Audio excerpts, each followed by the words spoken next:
বৰ্তমান সময়ত সামাজিক মাধ্যমত জনতাই আপোনাক ধুই আছে বুলি ক'ব লাগিব। মানুহক ঠগিবলে বিহু ফাংচন কৰিবলৈ মহেন্দ্ৰ হাজৰিকাই গান শিকা নাই, গান গোৱা নাই। এইটো গান হয়, কোনোবাই বেয়া পাইছে পেলাই দিয়ক। আপুনি বহুকেইজন আঞ্চলিক নেতাৰ হৈ নিৰ্বাচনী সময়ত প্ৰচাৰ চলাইছিলে, সেইকেইজন নেতাই এতিয়া আপোনাক খবৰ ৰাখেনে নাৰাখে? বহু শিল্পীয়ে ৰাজনৈতিক নেতাৰ পৰা সুবিধা লৈছে, মহেন্দ্ৰ হাজৰিকাই সুবিধা পোৱা নাই নে সুবিধা লোৱা নাই? নমস্কাৰ, নিউজ টাইম এনিৰ প্ৰতিগৰাকী দৰ্শকক স্বাগতম জনাই বিশেষ অনুষ্ঠান আনকাটলৈ মই মিণ্টু হাজৰিকাই আপোনালোক সকলোকে স্বাগতম জনাইছোঁ। আজি আমাৰ বিশেষ অনুষ্ঠানৰ বিশেষ অতিথি হৈছে জনতাৰ শিল্পী মহেন্দ্ৰ হাজৰিকা ডাঙৰীয়া। দাদা, প্ৰথমতে আপোনাক আমাৰ বিশেষ অনুষ্ঠানৰ মাজলৈ স্বাগতম জনাইছোঁ। ধন্যবাদ, সকলোকে স্বাগতম জনাইছোঁ, শুভেচ্ছা জনাইছোঁ নিউজ টাইম এনিৰ পৰা। যিহেতু দাদা বৰ্তমান সময়ত এটি চৰ্চিত বিষয় হৈ আছে, আপুনি খুব চৰ্চা হৈ আছে আপোনাক লৈ। জনতাৰ শিল্পী আপুনি, কিন্তু বৰ্তমান সময়ত সামাজিক মাধ্যমত জনতাই আপোনাক বৰ্তমান সময়ত শব্দটো শুনিবলৈ ভুল বেয়া যদিও ধুই আছে বুলি ক'ব লাগিব। মোৰ বৰ ভাল লাগিছে, মোৰ ইমানেই ভাল লাগিছে যে মই এতিয়াহে অনুভৱ কৰিছোঁ যে বিতৰ্ককো যে উপভোগ কৰিব পাৰি। বিতৰ্কত উপভোগ আছে, আৰু বিতৰ্কয়ো মানুহক বেছিকৈ জিলিকায়। মোৰ ইমান ভাল লাগিছে। মই তেতিয়া বুজি পাইছোঁ এসকলক অলপমান এটা অজুহাত লাগে যে মহেন্দ্ৰ হাজৰিকা নামৰ শিল্প প্ৰতিভাটো ইমান দিন ছাৰ্ভিচ কৰি আছে অসম দেশৰ মাটিত, গতিকে কেনেকৈ কি কৰিব লাগে, নিবংশনা নিচিনা। কিন্তু মইতো ভগৱানৰ কৃপাত, মোৰ শুভাকাংক্ষী অনুৰাগীৰ আশীৰ্বাদত, মোৰ একান্ত শুভাকাংক্ষী অনুৰাগীৰ আশীৰ্বাদত মইতো তেখেতসকলে জানে যে মই লাজুকীলতা নহওঁ যে এনেকৈ আঙুলিৰে টকৰিয়াই দিব বা ফুৱাই দিব মই জয় পৰি যাম। কথা বুজা নাই। আজি আটাইতকৈ মোৰ ভাল লাগিছে কি, মই এবাৰ এটা গান কৰিছিলোঁ অলপ বিতৰ্ক হওক বুলি, তেতিয়া নহ'লে মানে মই কৈছোঁ পেটিকোটৰ চুচ গাঁঠি বুলি এটা গান কৰিছিলোঁ বিতৰ্কৰ সময়ত, যেতিয়া বহুতৰ বিতৰ্ক হৈ আছিল। তেতিয়া মইতো বিতৰ্ক হওকচোন, বিতৰ্কই বাট প্ৰশস্ত কৰে। এতিয়া মোৰ ভাল লাগিছে বিতৰ্কৰ কাৰণে ভাল লাগিছে, কিন্তু বস্তুবিলাক মানে নিজৰ ভিতৰত একপক্ষীয় হৈ আছে। কথা বুজা নাই যে এজন ব্যক্তিৰ ভাৱমূৰ্তি বা কিবা তেওঁৰ সৃষ্টিৰ সততাখিনি বিনষ্ট কৰিবৰ কাৰণে মোৰ এইটো কৌশল যেনহে লাগিলে। তেতিয়াই মোৰ মনত পৰে দেহিও সেই তাহানি বৈষ্ণৱ সাহিত্য সংস্কৃতিৰ সেই যুগৰ শংকৰদেৱ গুৰুজনালে মনত পৰে। ইমান কষ্ট কৰি অসমীয়া জাতিৰ ঐক্য চিন্তা কৰি অসমীয়া জাতিটোৰ কাৰণে কষ্ট কৰোঁতে শেষত তেওঁ বৰদোৱা এৰি পেলাই সেই কোচ ৰজা নৰনাৰায়ণ চিলাৰায় তাত আশ্ৰিত হ'বলগীয়া হ'ল। আকৌ ভাবোঁ অসমীয়া দুৰৱস্থাৰ সেইটো আনন্দৰাম ঢেকিয়াল ফুকনে তেখেতেই তাহানিয়েই আমি টেক্সট বুকত পঢ়িছিলোঁ অসমীয়া দুৰৱস্থাৰ সেইটো। তাৰপিছতে এই অগ্নিকবি উহ পাহৰণি যেন ৰাক্ষসিনী গিলিলি বহুত অসম গৌৰৱ, কোনে উলিয়াব কোনে বা দেখাব, জন্মিছেনে এনে মহা অনুভৱ। আৰু সমস্যা নাই। সেইদিনা এই অনাকাংক্ষিত ঘটনাটো কিয় হ'বলৈ পালে? মোৰ ব্যক্তিগত সেইদিনাৰ যিজন কেয়াৰটেকাৰ, আজি 12-14 বছৰমান তেওঁ মোৰ থাকে, আৰু তাক মই তুলি লোৱাৰ দৰে ষ্টেজ সামৰাৰ সময়ত তেওঁক মই কিবা এটা কাৰণত খং কৰিলোঁ যে তেওঁ এটা জেগাত থাকিব লাগে, তেওঁ এটা জেগা আছে। মই ক'লোঁ য'ৰ মানুহ তত যা। তাক মই ক'ব পাৰোঁ, তুমি ল'ৰাটো লগ পালে তুমি গম পাবা তাৰ জীৱন বোধৰ সতে তাক মই কেনেকৈ লৈ ফুৰোঁ মই জানো। আৰু মোৰ ষ্টেজ বা মোৰ টীমৰ আৰু সেই বস্তুটোতে অজুহাতটো উলিয়াই তেখেত এসকলে ভাবিছে কিবা এটা কৰোঁ নেকি মহেন্দ্ৰ হাজৰিকা। মোৰ আচৰিত লাগে। আৰু বেলেগ নাইনে, স্কুলবিলাকত এতিয়া ছাত্ৰৰ মাজত লাগি নিবংশনা হৈছে, মানুহ মৰিছে। সমাজততো আৰু বহুত কাৰণে মহেন্দ্ৰ হাজৰিকাই গোটেই জীৱনকাল আজি 60 বছৰলৈকে মহেন্দ্ৰ হাজৰিকাই 40টামান বছৰ অসমৰ জনগণৰ অসমীয়া সংস্কৃতিৰ বৰভেটিত নিৰ্মাণ কৰিলে মানৱতাৰ বৃদ্ধিৰ কাৰণে গীত সংগীত কৰিছোঁ সম্প্ৰীতিৰ কাৰণে গীত সংগীত কৰিছোঁ অসমৰ জাতীয় সাহিত্যৰ অনুৰণ যাতে অক্ষত থাকে তাৰ প্ৰতি কেয়াৰ লৈছোঁ যত্ন লৈছোঁ লাগি আছোঁ অনবৰত লাগি আছোঁ আৰু এই 60টা বছৰত দেখিলে সেইখন এইটোৱে ধৰা যাওক কথাটো সেইটোৱেই মঞ্চত ল'ৰাটোক ক'লোঁ তই তোৰ জেগাত যা তোৰ জেগাত চা য'ৰ মানুহ তোত যা কাৰণ এখেতসকলে বস্তুটোৰ প্ৰভাৱটো এনেকুৱা কৰিছে যে মানে উচ্চ নিশ্চ কথা এটা মোৰ ভাৱ হ'ল এই কথাটো বিলাই দিব খুজিছে আৰে মহেন্দ্ৰ হাজৰিকাই লিখি থৈছে বন্ধু সুধিছোঁ তোমাক আজি কোৱা সমাজ সংস্কাৰৰ ওপৰতে গান লিখিছোঁ মানৱতাৰ ওপৰত লিখিছোঁ মানুহক ঠগিবলৈ বিহু ফাংচন কৰিবলৈ মহেন্দ্ৰ হাজৰিকাই গান শিকা নাই গান গোৱা নাই মোৰ জীৱনত মই যে বিহু ফাংচন কৰিম কিবা কৰিম দুটামান পইচা ঘটিম তেনেকৈ কৰা নাই মোক কোনোবাই মাতিব পাৰিশ্ৰমিক দিব বা যিটো যেনেধৰণে ব্যৱস্থা জনতাই মোক লৈ ফুৰাইছে জনতাই মোক জীয়াই ৰাখিছে আৰু সেই জনতাই মোক সদায়ে জীয়াই ৰাখিব এটা মোৰ এতিয়া ভাল লাগিছে যে মই তাৰমানে আজি 60 বছৰত ভগৱানে কৰাত তাৰমানে মোৰ কোনো ভুল নাই মই এনেকৈ পাৰ কৰি আহিলোঁ এই সৰু কথা এটা মোৰ নিজৰ মানুহক মই ষ্টেজত কৰোঁ কোৱাৰ কাৰণে সেইটোকে সুযোগ লৈ মহেন্দ্ৰ হাজৰিকাক একদম আক্ৰমণ কৰিব লাগে মানে ধুই পেলাব লাগে আৰে মই ধুইছে কি মোৰ ভালেই লাগিলে মইতো এতিয়া সোণাৰী খালত মই দেখিছোঁ যে সেইসকল সোণাৰী খালত কি কৰিছে সোণ খুন্দিছে পিহিছে তেখেতলোক মেকাৰ মিনছ কি তেওঁলোকে মানুহ গঢ়িব পাৰে ধৰি লওক স্কিল গঢ়ক কিবা গঢ়ক ভাল লাগিব মই তাতে মই ইনস্পায়াৰ হৈ কৰিছোঁ যে সোণাৰী খালত সোণ কোনে খুন্দিছে পিহিছে তাতে জুই হৈ ফুলিবৰ মন সোণাৰী খালত সোণ কোনে খুন্দিছে পিহিছে তাতে জুই হৈ ফুলিবৰ মন মোক অনুপ্ৰেৰণা দিছে সৃষ্টিৰ মণিহাৰ বেছি উজ্বলিব যেন লাগিছে বোলো সেয়া কি জনতাৰ হেঁপাহৰ ধন সেয়া জনতাৰ হেঁপাহৰ ধন মই হ'লো জনতাৰ হেঁপাহৰ ধন মই সদায় নিগেটিভটো মই নাচাওঁৱে মোৰ জীৱনত নিগেটিভ মই নাচাওঁৱে কাকো কাৰণ মই আমাৰ দিনত দেউতাহঁতে বা কোনোবাই কৈছে বেয়া নাচাবা বেয়া নুশুনিবা বেয়া নকৰিবা মোৰ যদি বেয়া সেইখিনি বেয়াখিনি ইমান মানুহ খুচৰি আছে কেলে বেয়া নাচাবহে লাগে নহয় আপুনি যিহেতু জনতাৰ শিল্পী আপোনাক সমালোচনা কৰা একাংশই কিন্তু আপোনাক ভাল পায় আপোনাৰ পৰা তেনেকুৱা ব্যৱহাৰ আশা নকৰে সেইবাবেও কিছুমানে সমালোচনা কৰিছে তুমি কথাৰ কাৰণে ক'লো যে কথাটো আছিল সেইটো তুমি গম পালাই তেওঁলোকে বগৰাই দিছে ক'ৰবালে নিছে তাৰমানে মহেন্দ্ৰ হাজৰিকাৰ ইমেজ আৰু ইমেজো কি হ'ব সেইটো মন গ'লেই কিবাবোৰ নিদিবিকৈ কোনোবাই লুঠিয়াই মাৰিব ঐ বাটত নেপেলাবি উফৰা জেং চিনাকি চাউদাঙে মাৰিব লেং মন গ'লেই কিবাবোৰ নিলিখিবি ঐ কোনোবাই লুঠিয়াই মাৰিব গৈ বাটত নেপেলাবি উফৰা জেং চিনাকি চাউদাঙে মাৰিব লেং তোক কেঁকুৰাই টনা দি টানিব ঐ ওপৰত উঠিলেই খহাব গৈ অকৰা উঠিলেই পিছলে মই অকৰা মানুহ যেতিয়া মৈত উঠে সি পিছল খাই পৰে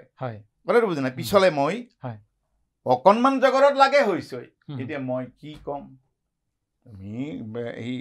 মোৰ সেই যিজন নিজৰ ল'ৰা নিচিনা ভাবোঁ মৰম কৰোঁ গালি পাৰোঁ তাৰ ঘৰ এনেকৈ কৰিবি দুটা ল'ৰা ভালকৈ মানুহ বনাব লাগিব দেই মানুহ বনাব লাগিব পঢ়াব লাগিব ইত্যাদি গোটেইখিনি ময়ে কৰোঁ আৰু তাক মোৰ মৰম কৰাৰ অধিকাৰ আছে গালি পৰাৰ অধিকাৰ আছে তাৰ অৰ্থটো যে সমাজলৈ টানি নিছে ডেট মিনছ কি মহেন্দ্ৰ হাজৰিকাক যিসকলে চবৰ কথা নাই কোৱা দেই যিসকল কিছুমানে আক্ষেপত কৰিছে সেইটো বেলেগ কথা আৰু এসকলে নিকৃষ্টভাৱে লিখিছে মই কৈছোঁ নিকৃষ্ট লিখিছে তেতিয়া মোৰ ভাল লাগিছে কাৰণ মই যদি বেয়া কথা এটা কৈছোঁ বেয়া মানে অশ্লীলৰ কথা কৈছোঁ দেই মই সেইদিনা সেই কথাটো অনাকাংক্ষিত কথাটো কোৱা নাই মোৰ জিভাতে লাগিব শব্দটো ৱৰ্ডটো মই যদি লোকক হাঁহোঁ মোৰহে দাঁত ওলাব মই শিখৰ খাই হাঁহিছোঁ নে মই দামী কলগেট মাৰি পেলাই ইয়ে কৰিছোঁ মোৰতো একো নাই মইতো সৃষ্টি কৰা মানুহ কৰি যাম মই সৃষ্টিৰ খনিজাত বহি আছোঁ মোৰ কোনো ডিপ্ৰেশ্যন নাই জীৱনত মোৰ কোনো বহুত আকাংক্ষা নাই বহুত অনাকাংক্ষিত কিবা লৈ মই ঘূৰি নুফুৰোঁ কাৰণ মই সমাজৰ মোৰ দেশৰ মাটিৰ গান গাওঁ প্ৰথম কথা হ'ল মই অসমৰ মই ভূমিপুত্ৰ মই দেশৰ মাটিৰ গান গাওঁ মই দেশৰ কথা চিন্তা কৰোঁ মই নিজৰ বৰণীয়া জাতিৰ কথা চিন্তা কৰোঁ অসমীয়াৰ সংজ্ঞাই আজিলৈকে উলিয়াব পৰা নাই অসমীয়া জাতিৰ সংজ্ঞা উলিয়াওক প্ৰথমে আজিলৈকে এইটোৱে সংজ্ঞা বুলি কৈছেনে অসমীয়া জাতিৰে সংজ্ঞা তাৰ ওপৰত গৱেষণা কৰক বিশ্লেষণ কৰক এই মহেন্দ্ৰ হাজৰিকা তাৰমানে মোৰ ভালো লাগিছে এটা ধুমুচ পৰিলেহে ভেটি পুতন হয় ধুমুচ দিলেহে ভেটি পুতন হয় আৰু ধুমুহাই পোৱা গছজোপাৰ শিপা খামুচ হয় খামুচীয়া হয় খামুচ হয় শিপাৰ খামুচ ভাল হয় আৰু এটা কথা দাদা সেইদিনা সেই একেখন মঞ্চতে আৰু এটা কথা মানে ৰাইজে চৰ্চিত বিষয় হৈ পৰিছে মানে তাতে সুধিছে ৰাইজে যে মহেন্দ্ৰ হাজৰিকাই মদ্যপান কৰি আছিলে নেকি সেইখন আৰু ভূপেন দাৰ যিটো আপুনি গান পৰিৱেশন কৰিছিলে গানটোত বহুত আঁসোৱাহ আছে বুলি কৈছে কি ক'ব শুনা এই সিদিনা মই কিমান সময় ফাংচন কৰিলোঁ সি ভালখিনি নেদেখুৱালে কেলে মই অসমৰ এজন বিখ্যাত সাংবাদিকৰ চেনেলত গৈ পেলাই ভূপেন দাৰ লাইভ গাইছোঁ মই লাইভ গাইছোঁ 1.5 ঘণ্টা 1 ঘণ্টাৰ প্ৰগ্ৰেম লাইভ মিউজিচিয়ানে বজাইছে ছিনিয়ৰ মিউজিচিয়ানে বজাইছে ইয়ে কৰিছে আৰু মোৰ পৰীক্ষা ল'বলৈ লৈ লাভ নাই মই পৰীক্ষা দিবলৈ যোৱা নাই তাত ভূপেন দাক শৰণত গৈছোঁ মোক মাতিছে মই কাকো পৰীক্ষা আৰু ভূপেন হাজৰিকাদেৱৰ গীতবিলাকৰ অৰিজিনেল গীতবিলাক হেৰাই যোৱা নাই নহয় কোনোবাই মোৰটো কেলে ৰেফাৰেঞ্চ হিচাপে মই ৰেফাৰেঞ্চত থাকিব খোজা নাই আৰু ভূপেন হাজৰিকাদেৱৰ কৃতিত্বও মই খোজা নাই ল'ব খোজা নাই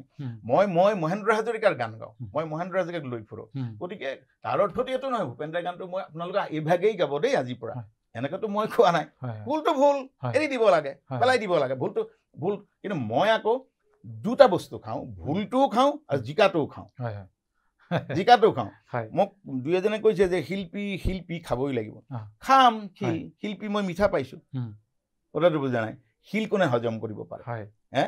গতিকে শিল হজম কৰা পাতিহাঁহে শিল হজম কৰিব পাৰে কিন্তু পাতিহাঁহটো খাবলৈ দেখোন একেবাৰে হেৰিয়ে কি বুলি কয়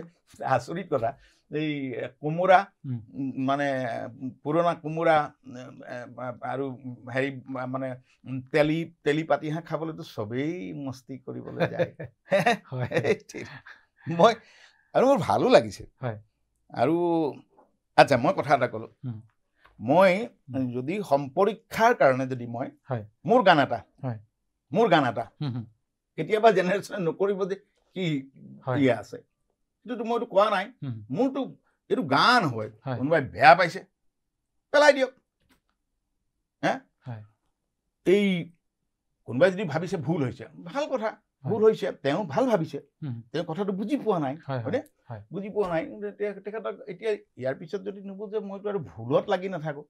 ভুলতো লাগি থাকিব জীৱননো কি জীৱনটো আৰু 1000 বছৰীয়া নহয় মানুহে লক্ষ কোটি খৰচ কৰি ছেটেলাইট পঠাইছে সিও ফেইল হৈছে তেওঁলোকক কি দুখ দিবগৈ নেকি মই মানুহে মোৰ সঁচা কথাটো উন্মোচন হৈ তাৰ ওপৰত হেৰি কৰক আৰু অসমত বহুত মিনটো সমস্যা আছে অভাৱ অভিযোগ আছে নিবনুৱা সমস্যাৰ পৰা আৰম্ভ কৰি উৎপাদনৰ মই ভাবোঁ যে মই ভাল পাওঁ আলোচনা সমালোচনা হ'লে কিন্তু সমালোচনাটো ভাল পাওঁ কিন্তু বিকৃত হ'ব নালাগে বিকৃতটো আপোনাৰ মই সেইদিনা ৰহণ সানিব নালাগে ৰহণ এইটো ব্যক্তিগত আক্ৰোশ হয় আৰু মই তেখেতসকলক যিসকলে এই আক্ৰোশেৰে এইখিনি কৰিছে মই তেখেতসকলক ভগৱানে সহায় কৰক আৰু তেখেতসকলৰ ভগৱানে তেওঁলোকক সুমতি দিয়ক অনাগত দিনবিলাকত জাতি জনগোষ্ঠী জনজাতি ভাষা সাহিত্য বা মাতৃ সংস্কৃতি পৈতৃক কালচাৰ কেনে কি ধৰণেৰে সততাৰে বাপতি সাহোন কালচাৰ কি ধৰণে ধৰি ৰাখিব পাৰি কি ধৰণেৰে গৱেষণা কৰি গণজীৱনটোক আনিব পাৰি মহেন্দ্ৰ হাজৰিকাৰ কাৰণে গান লিখা নাই গণজীৱনৰ কাৰণে গণজীৱনটোৰ কাৰণে গান লিখিছোঁ আৰু মোৰ অনুপ্ৰেৰণা এইখন দেশত পুৰুধা মহাপুৰুধাসকল অনুপ্ৰেৰণাৰে ভৰি আছে আজি প্ৰতিখন নদ নদী নিজৰা প্ৰতিটো জান জুৰি প্ৰতিখনক সুধিলেই তুমি উত্তৰ পাবা ইয়াৰ আগত কোন আছিল বিশ্বামিত্ৰৰ খোজ ঋষি বিশ্বামিত্ৰৰ খোজ বিচাৰিলেও ইয়াত পাবা ভগদত্তই মহাভাৰতৰ যুদ্ধত কি ধৰণে গৈছিল সেই খোজে খোজে তুমি উলটি যাব লাগিব পাণ্ডৱসকল অজ্ঞাতবাসত থাকোঁতে এই নুমলীগড়ৰ ফালে হিৰিম্বাক এই যে এটা কিবা এটা ভগ্নাৱশেষ পৰি আছে হয়। তাত কি ধৰণে লগ হৈছিলে ইত্যাদি ইত্যাদি এইবিলাক গৱেষণা কৰক, অধ্যয়ন কৰক। এই মহেন্দ্ৰ হাজৰিকাৰ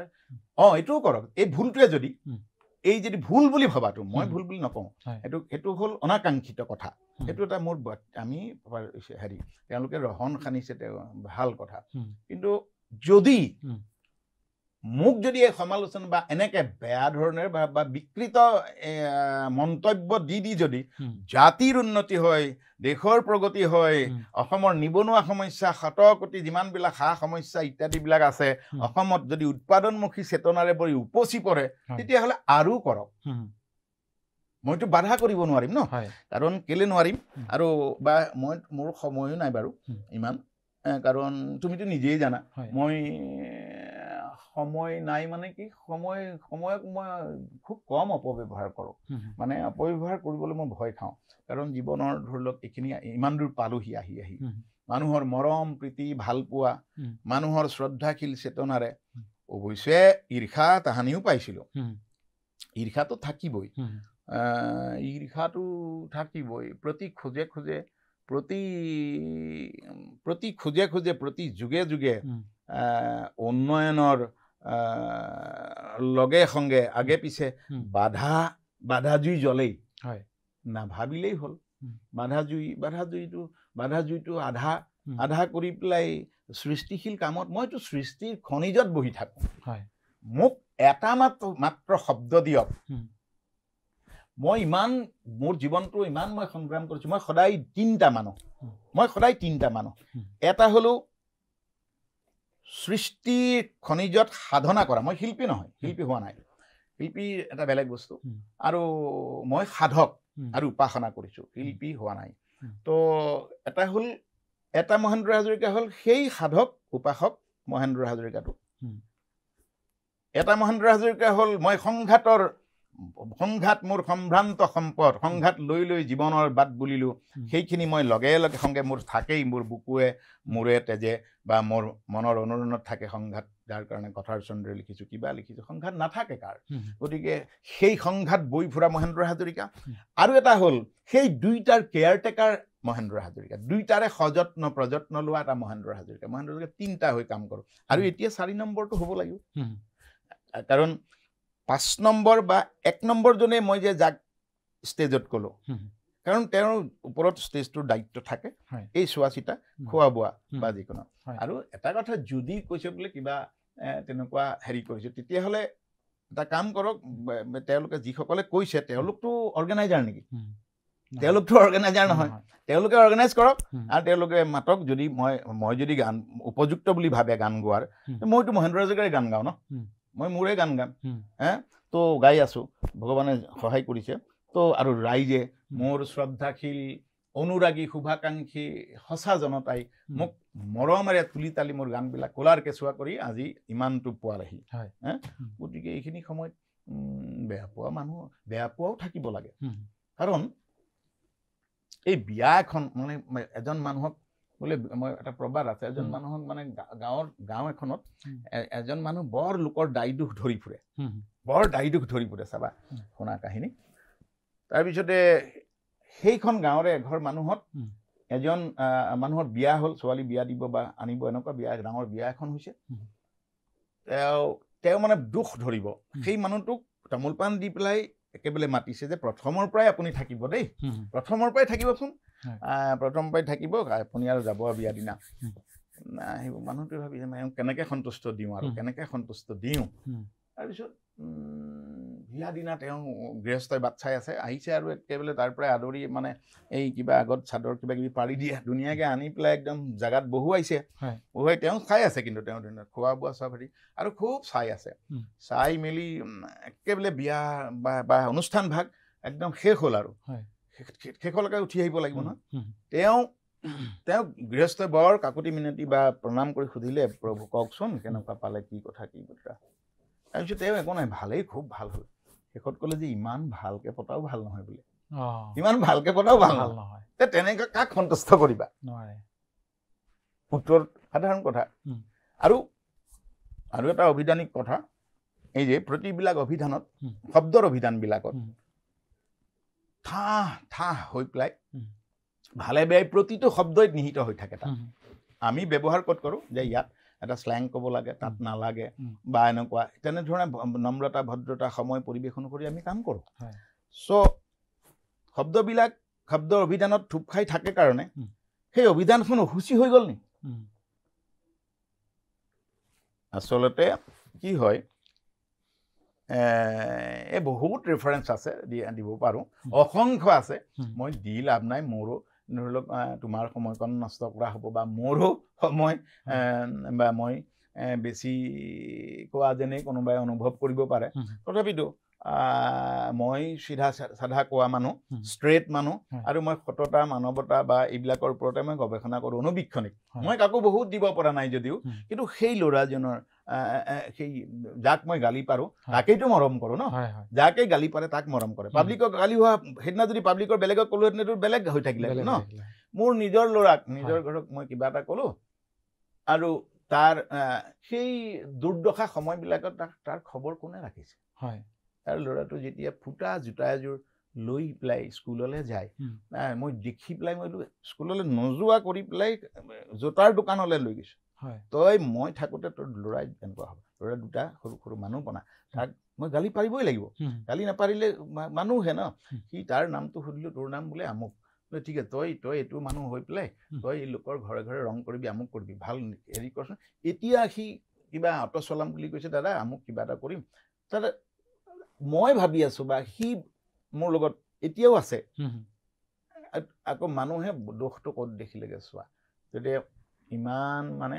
ভালকৈ বিয়াখন পাতিলেও ভাল নহয় ভালকৈ পতাও ভাল নহয় ইমান গতিকে এইখিনি কৈ পালোঁ হতামুখ ক'লে পাই ভকতে দুখ কি ক'বা এতিয়া যিসকলে সমালোচনা কৰি আছে তেওঁলোকক উদ্দেশ্যি কিবা ক'ব নেকি মোৰ ক'বলৈ একো নাই মানে মোৰ ক'বলৈ একো নাই কি এই অকণমানি কিপেডখন জুপি জুপি কিমান আঙুলি ভৰাব আঙুলি কৰিব তেওঁলোকৰো মৰম লাগিব নহয় এদিন কথাটো বুজা নাই এই কেতিয়াবা কি হয় এই হাতী শিকাওঁতে শিকাৰুবিলাকে যিবিলাকে শিক্ষকবিলাকে হাতীটোক মৰম কৰে আৰু দুচাটমান মাৰেও নিশিকাকেও নাথাকে আকৌ মৰম কৰে আকৌ মৰাৰ পিছতো আকৌ সেই মৰম কৰে শিকি লয় কথাটো বুজা নাই নিজৰ বুলি যদি ভাবে নিজৰ বুলি মই কেতিয়াও মই নহয় ময়ে নহ'লোঁ মোৰ তোমাৰনো কেনেকৈ জীয়াই থাকিম মাথো দুটা দিন থাকিম সমূহৰ হৈ মই ব্যক্তিকেন্দ্ৰিক মানুহ নহয় আৰু মই এই যে কিবা এইটো বিভেদ বৈষম্য কাৰণে গোটেই জীৱনটো বিভেদ বৈষম্য আঁতৰাবৰ কাৰণেই গান গালোঁ ও বন্ধু সুধিছোঁ তোমাক আজি কোৱা সমাজ সংস্কাৰ হ'বনো কেতিয়া এয়া জনাৰ যুগত আৰু বুজাৰ যুগত মনৰ পৰিসৰ নাবাঢ়ে যদি বাঢ়িবনো কেতিয়া বন্ধু সুধিছোঁ তোমাক আজি কোৱা এইবিলাক তেতিয়াই গাই থৈছোঁ ৰাম ৰহিমে গান ময়ে গাইছোঁ ৰাম আৰু ৰহিমে গান মই গাইছোঁ মানুহৰ ঘৰে ঘৰে মানুহৰ অন্তৰে অন্তৰে দেই আৰু আটাইতকৈ মোৰ ভাল লাগে যে এই আজি 4টামান প্ৰজন্ম হ'ল মোৰ গীতত মোৰ ককাৰ নিচিনা মানুহ থাকোঁতেও মেনুৱেলি শুনিছে মোৰ পৰা গান সভা সমিতিত ৰেকৰ্ড যেতিয়া কৰিছোঁ দেউতা সেই সকলো প্ৰায় ঢুকাইছে মোৰ সমনীয়াখিনিয়ে কৰিছে তাৰ নেক্সট জেনেৰেশ্যন পাইছে তাৰো আকৌ সিদিনা দেখিলোঁ ক্লাছ 7-5ত পঢ়া ল'ৰা ছোৱালী মৰিগাঁৱৰ ভতিজা ভাতিজিবিলাক নাতি নিচিনা আহি পেলাই বৰদেউতা এই ৰাতি আমি আপোনাৰ গানখিনি লগাই আছোঁ তেনেকৈ চলাই পেলাই মোবাইলটোত দেখুৱাই আৰু তাতো ডাঙৰ কথা 2টা বছৰ একেৰাহে 2টা বছৰ মহেন্দ্ৰ হাজৰিকাৰ গীতৰ প্ৰতিযোগিতা সমভিত্তিত গোলাঘাটত পাতি পেলাই হেৰি কৰিছে আচৰিতভাৱে মই আপ্লুত হৈছোঁ যে এই আকৌ জেনেৰেশ্যনে কৰিছে জেনেৰেশ্যন মানে কি প্ৰজন্মই মোৰ গানকেইটা মই শুনিবলৈ খোৱা নাই সুখতো গান দুখতো গান পোৱাটো গান নোপোৱাটো গান আমি গানৰ মানুহ গান মানে কি গান মই বিনোদনৰ অকল বিনোদনৰ বুলি বাচন্তি মই কৰি নাথাকোঁ নহয় বা মই কাৰোবাক বিকৃত কৰিবৰ কাৰণে মই গীত মোৰ লক্ষ্য নহয়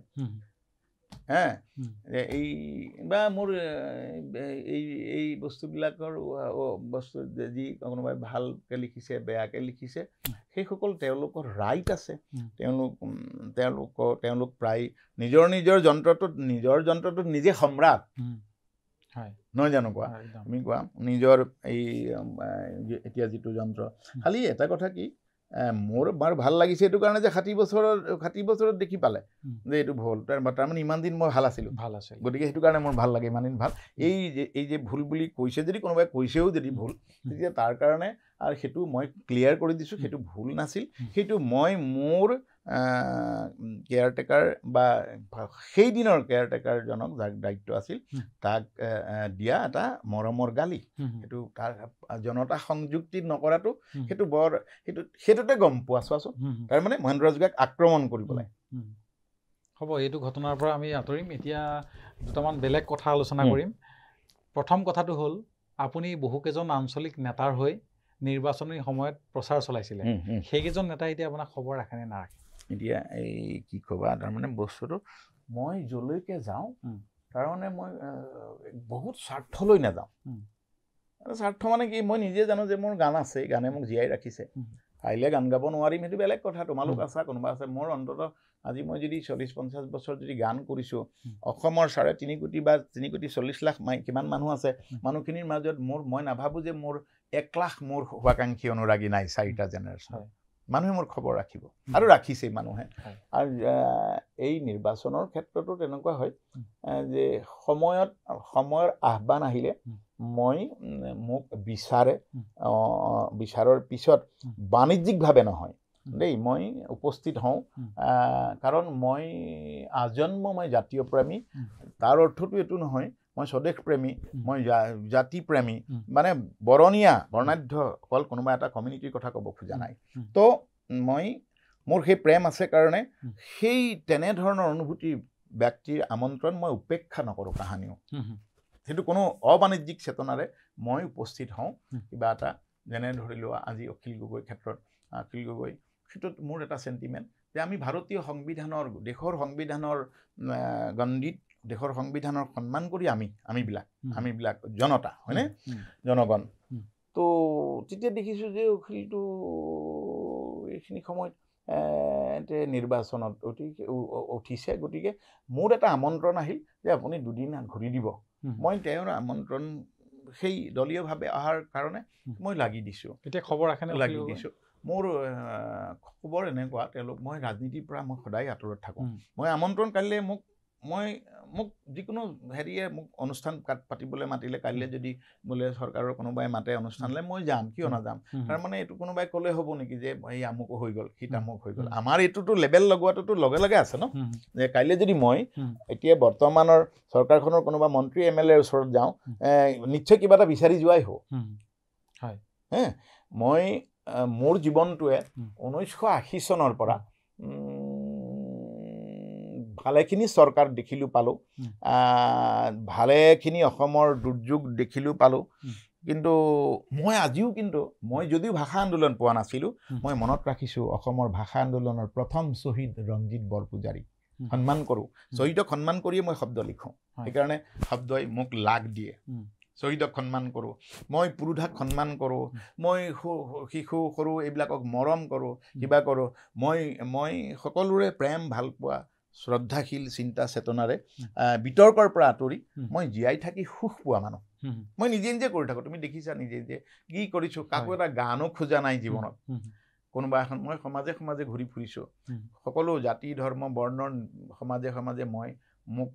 মোৰ এটা পৰিচিত আছে আৰু সেই পৰিচিত মোক জনতাই আনি দিয়া বহু শিল্পীয়ে ৰাজনৈতিক নেতাৰ পৰা সুবিধা লৈছে হয়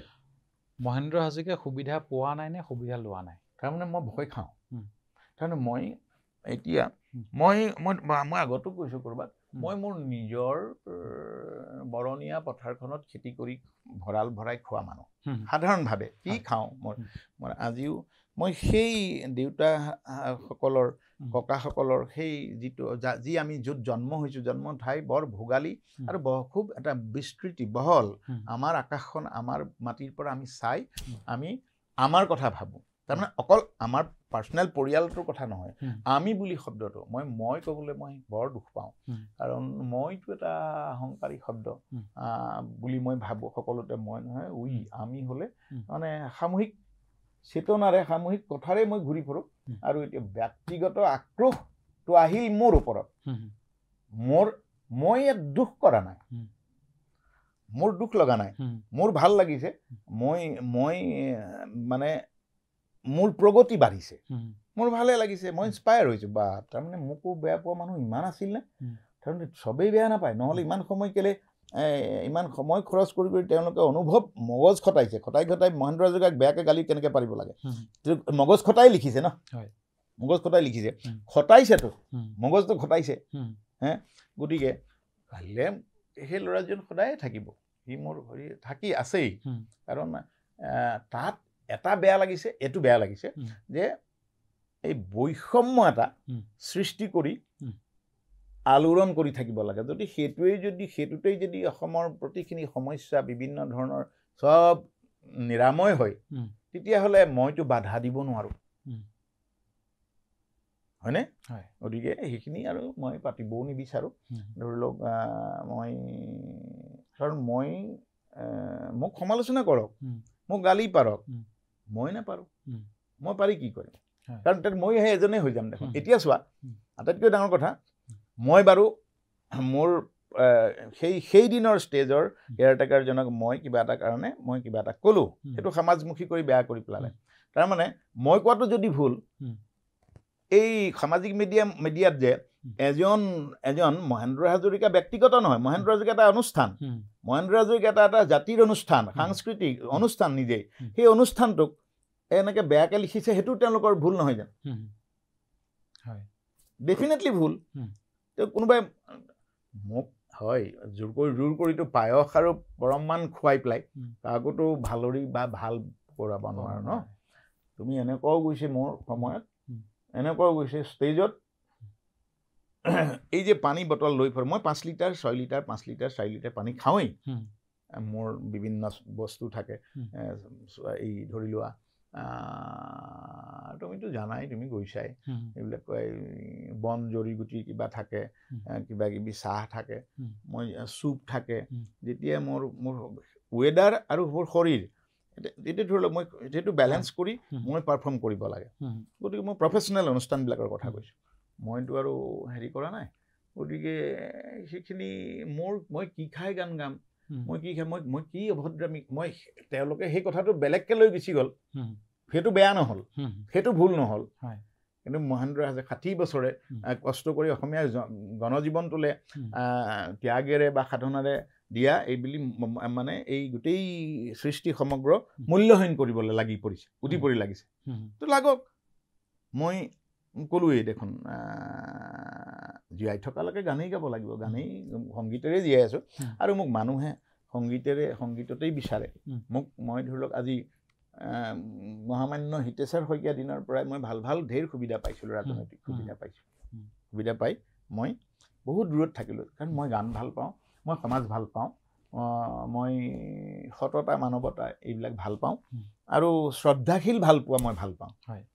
অকল ভাল পালেই নহ'ব শ্ৰদ্ধাশীল চেতনাযুক্ত ভাল পোৱা কাৰণ কেলে সেই ভাল পোৱাৰে মই জীয়াই থাকিব খোজোঁ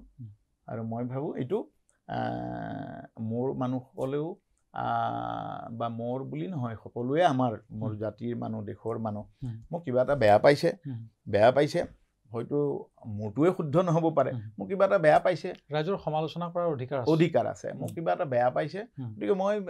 বেয়া নাপাবলৈ কৈছোঁ আৰু জোৰ কৰিতো কাকো ভাল পাব নোৱাৰোঁ ন যি তেওঁলোকে তেখেতসকলে যেনেধৰণে আগবাঢ়ি গ'ল যিমান দিন যুঁজখন চলাই মই জীয়াই থকালৈকে চলাবলৈ চেষ্টা কৰিম কিন্তু মই গানৰ পৰা আঁতৰি নহয় বা মোৰ সংগীত বা মোৰ সৃষ্টিক লৈ পেলাই মই কৰিম আৰু সকলোৱে মোক ভাল মোৰ বুলি নহয় আমাৰ শুভাকাংক্ষী অনুৰাগী আমাৰ আপোন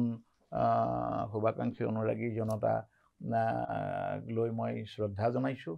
আৰু দ্বিতীয় কথা হ'ল যিসকলে মোক বেয়া পাইছে তেখেতলোককো মই সন্মান জনাইছোঁ তেখেতলোকে কিবা এটা বেয়া পাইছে গতিকে তেখেতলোকে নিজেই নিজৰ গুণে শুদ্ধ কৰি ল'বলৈ মই অনুৰোধ কৰিছোঁ বাছ ইমানে আজি আনকাটৰ পৰা মই মিণ্টু হাজৰিকাই বিদায় লৈছোঁ পৰৱৰ্তী এনে এটি খণ্ডলৈ আকৌ উপস্থিত হ'ম আপোনালোকে চাই থাকিব নিউজ টাইম এনি ধন্যবাদ